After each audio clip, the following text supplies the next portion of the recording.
Maka kata Abu Darda, ada perkataan Abu Darda bagus, inna min fiqhil abad an ya'lama ma zada min imanihi wa ma naqasa minhu. Termasuk dari keilmuan seorang hamba, dia tahu imannya bertambah atau berkurang. Ya, antum kalau dompet berkurang uangnya tahu nggak?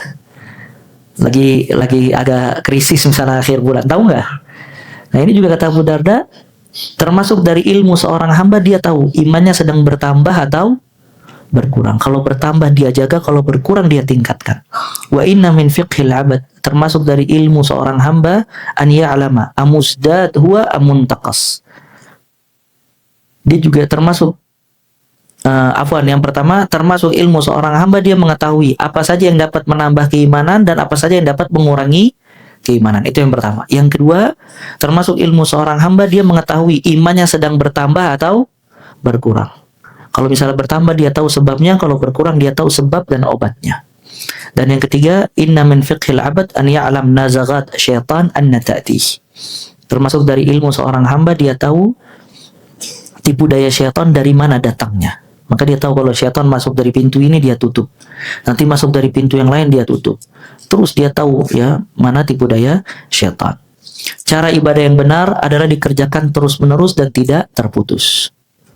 Ya, cara ibadah yang benar dilakukan terus-menerus dan tidak terputus. Ini juga termasuk kiat untuk tidak futur. Karena sebagian orang, dia ibadah ini seperti menyiksa diri. Kalau misalnya mau mulai puasa langsung puasa Daud. Akhirnya suatu saat dia malas, dia tinggalkan semuanya. Kalau misalnya sholat malam langsung jam 2 malam.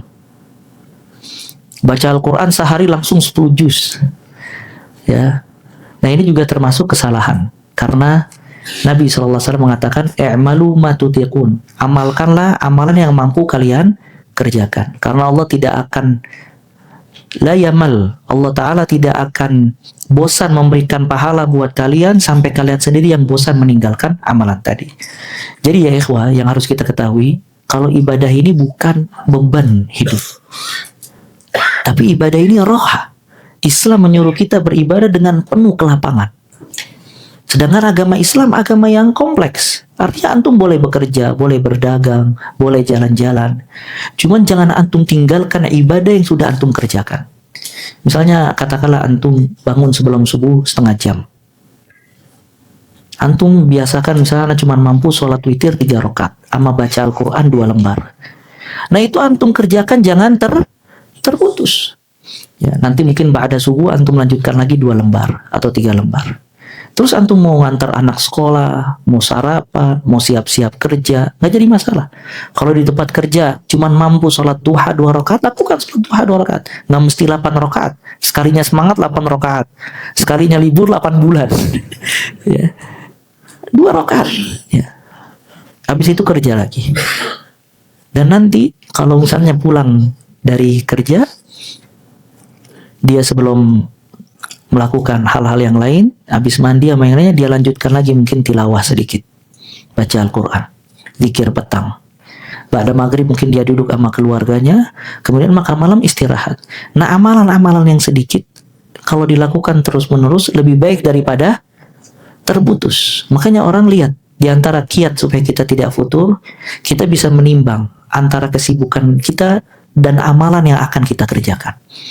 Jadi seorang sebelum beramal dia lihat, ana mampu atau tidak untuk konsisten. Kalau dia tidak mampu untuk konsisten, jangan dia jalankan.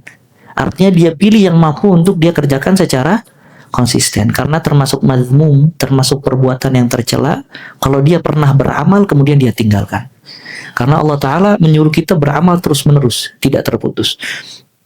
Maka dia lihat ya amalan itu dan dia kerjakan terus-menerus. Dan subhanallah, orang kalau bisa beramal terus-menerus sepanjang hayat, dia tidak tinggalkan kecuali karena uzur syar'i, dia menjadi kekasih Allah SWT. Kalau seandainya dia bisa konsisten, hatta dia witir sebelum tidur. Dia witir sebelum tidur 3 rakaat, tapi dia mengerjakannya sepanjang hayat. Selain dari kewajiban ya, maka dia menjadi kekasih Allah SWT. Karena itu amalan yang besar. Kalau dia tidak mampu baca Al-Quran kecuali sehari sejuz atau setengah juz katakan, tapi dia terus melakukan sampai dia wafat, maka itu termasuk kebaikan yang sangat besar. Makanya dulu para ulama ya ikhwah, setiap hari semakin baik, setiap hari semakin baik. Maka dia ketika sudah tua dan ingin wafat berada di puncak kebaikan. Maka di sini saya bacakan beberapa perkataan. Ada namanya Ali bin Abdullah bin Ja'far. Dia menemani Imam Ahmad bertahun-tahun. Dia berkata tentang Imam Ahmad, "A'rif Aba Abdillah mundu khamsina sana yazdad khairan." Aku mengetahui Imam Ahmad Abu Abdillah selama 50 tahun mesti setiap hari nambah baik dia. Salatnya tambah baik, baca Al-Qur'annya tambah baik, puasanya tambah baik. Ya. Kemudian juga Imam Ahmad berkata tentang temannya Abu Ubaid Al-Qasim bin Salam, Abu Ubaid indana mimman yazdad kulla yaumin khairan. Abu Ubaid, maksudnya dia ini termasuk sahabat kita yang setiap hari selalu nambah baik, nambah baik, nambah baik. Nah ini gimana caranya? Yaitu kita mengamalkan amalan yang sifatnya konsisten, tidak terputus, walaupun sedikit. Nanti dengan izin Allah, kalau kita menjalankan terus, dibantu sama Allah menjadi sempurna amalan tadi.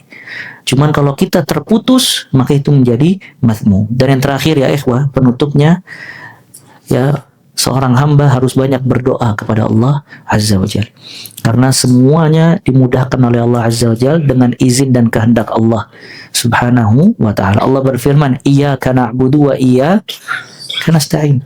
Hanya kepada Engkau lah aku beribadah dan hanya kepada Engkau lah aku meminta pertolongan. Kata para ulama, kita tidak bisa menegakkan ibadah kecuali dengan pertolongan kepada Allah. Oleh karena itu dianjurkan seorang hamba meminta tolong kepada Allah untuk bisa beribadah kepada Allah Azza wa Jalla. Makanya doa yang diajarkan Nabi SAW kepada sahabatnya Mu'adz bin Jabal, Allahumma a'inna ala zikrika wa syukrika wa husni ibadatik. Dibaca di setiap akhir salat. Kemudian di pagi dan sore kita memohon kepada Allah, ya Hayyu ya Qayyum bi rahmatika astaghits aslih li sya'ni kullahu wa la takilni ila nafsi tarfata ain. Dan doa yang sering dipanjatkan oleh Nabi SAW, Allahumma ya muqallibal qulub tsabbit qalbi ala dinik wa ya musarrifal qulub sarrif qalbi ala ta'atik. Dan juga Allah Ta'ala mengajarkan doa kepada kita agar tidak dipalingkan hati kita dari kebaikan. Rabbana la tuzigh qulubana ba'da idh hadaitana wa hab lana min ladunka rahmah innaka antal wahhab. Ya, dan doa-doa yang diajarkan oleh Allah di dalam Al-Qur'an dan juga diajarkan oleh Nabi Muhammad sallallahu alaihi wasallam.